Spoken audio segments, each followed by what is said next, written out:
Hi friend, कैसे हैं आप लोग।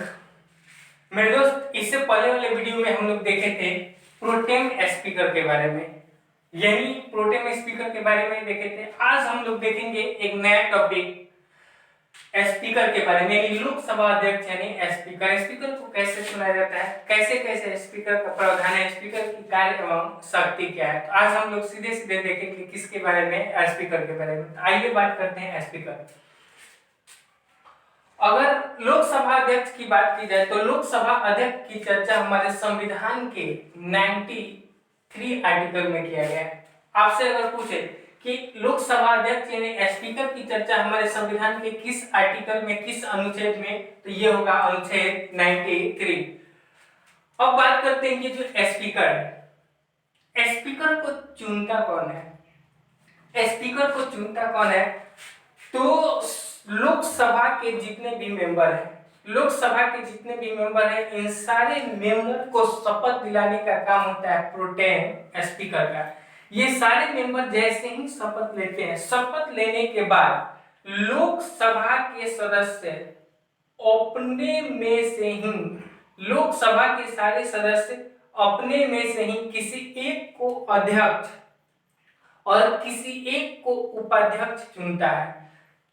यानी हम कह सकते हैं कि लोकसभा के जितने भी मेंबर हैं, बात पे ध्यान दीजिएगा, लोकसभा के जितने भी मेंबर हैं, सारे सदस्यों में से किसी एक सदस्य को अध्यक्ष और एक सदस्य को उपाध्यक्ष चुन लिया जाता है।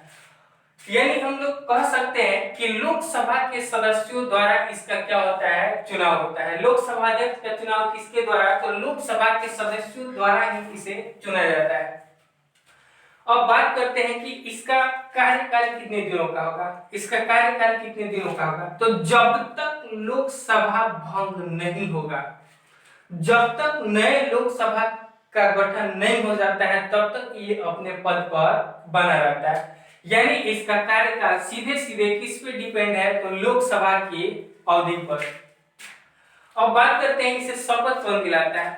तो इसे शपथ कौन दिलाता है, तो मेरे दोस्त, ये पहले ही सदस्य के रूप में शपथ ले चुका होता है प्रोटेम स्पीकर के द्वारा, और उसी में से इस व्यक्ति को अध्यक्ष के रूप में चुना गया है। इसलिए आपसे बार बार एग्जाम में क्वेश्चन पूछा जाता है कि लोकसभा अध्यक्ष को शपथ कौन दिलाता है, तो इस पद का कोई शपथ नहीं होता, क्योंकि यह पहले ही सदस्य के रूप में ये शपथ ले चुका होता है।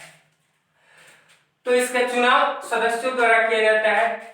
नए लोकसभा के गठन तक ये अपने पद पर बना रहता है। अब बात करते हैं कि इसको शपथ कौन दिलाता है, तो इस पद का कोई शपथ नहीं होता है, इस पद का कोई शपथ नहीं होता। अब आपसे एक क्वेश्चन पूछ सकता है कि लोकसभा का पीठासीन अधिकारी कौन होता है। लोकसभा का पीठासीन अधिकारी यानी पीठासीन कौन होता है, तो सबसे पहले जानिए कि पीठासीन होता है क्या।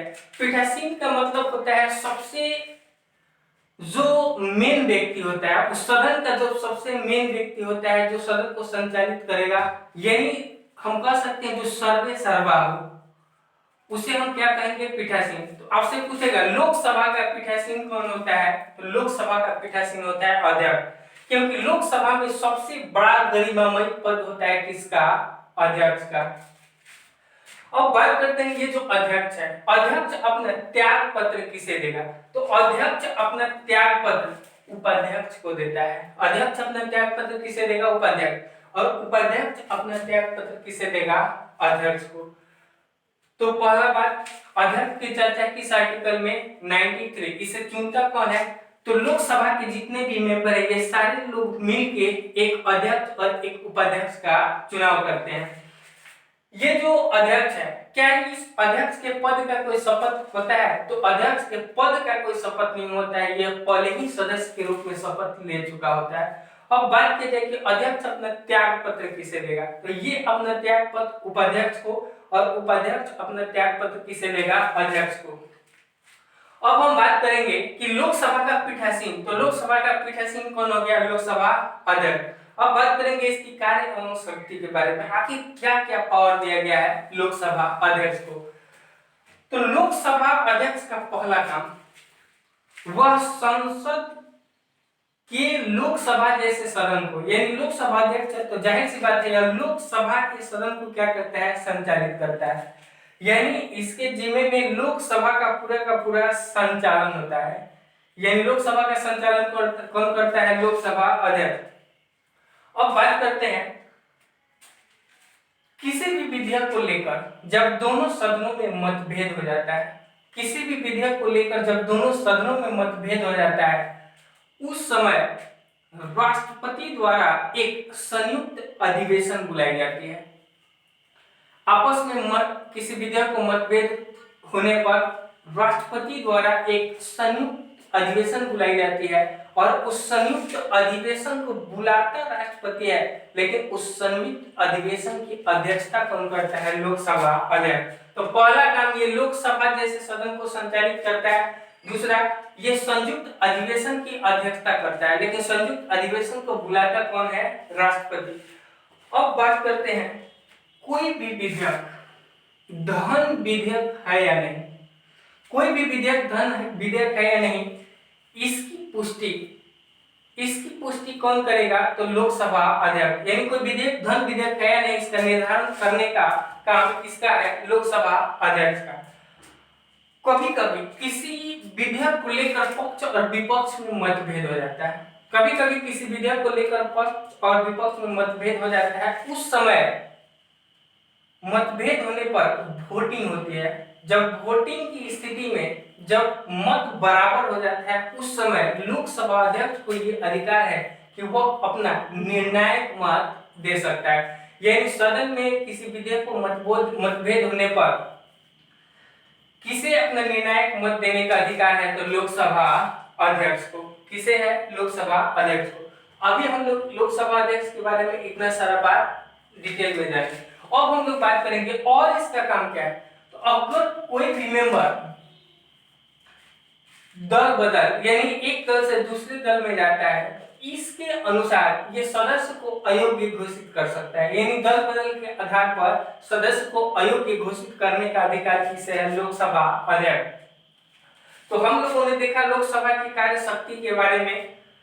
फिर हम लोग देखेंगे कि अगर लोकसभा अध्यक्ष अनुपस्थित होता है या अध्यक्ष के अलावा उपाध्यक्ष, या कह सकते हैं कि अध्यक्ष और उपाध्यक्ष अगर दोनों अनुपस्थित हो सदन में, तब सदन की अध्यक्षता कौन करेगा, तब सदन की अध्यक्षता कौन करेगा।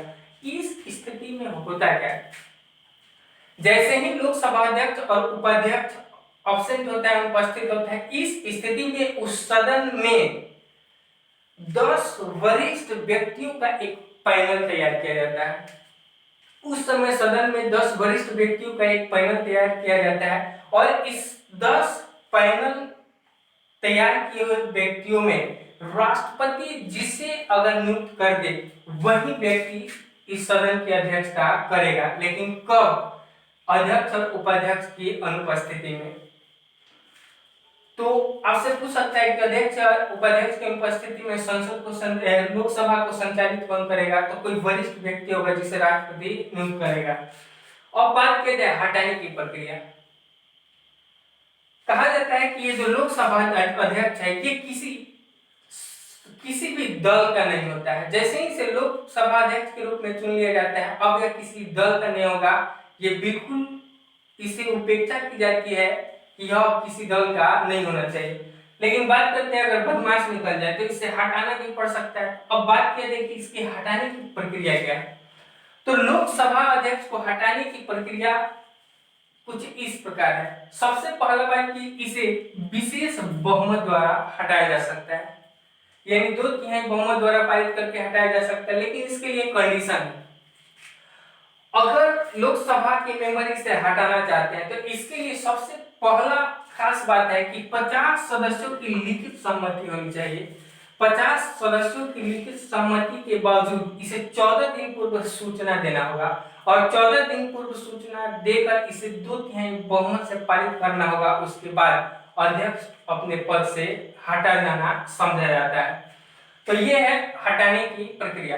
अब बात करते हैं कि हमारे देश में पहले स्पीकर लोकसभा अध्यक्ष के रूप में किसे नियुक्त किया गया था, तो पहले लोकसभा अध्यक्ष के रूप में जीबी मौलंको को नियुक्त किया गया था, जो अहमदाबाद संसदीय क्षेत्र से चुनकर आए थे। यानी पहले लोकसभा अध्यक्ष कौन है? जीबी मौलंकर। अगर बात की जाए पहली महिला अध्यक्ष, तो पहली महिला अध्यक्ष यानी स्पीकर के रूप में मीरा कुमार को नियुक्त किया गया था।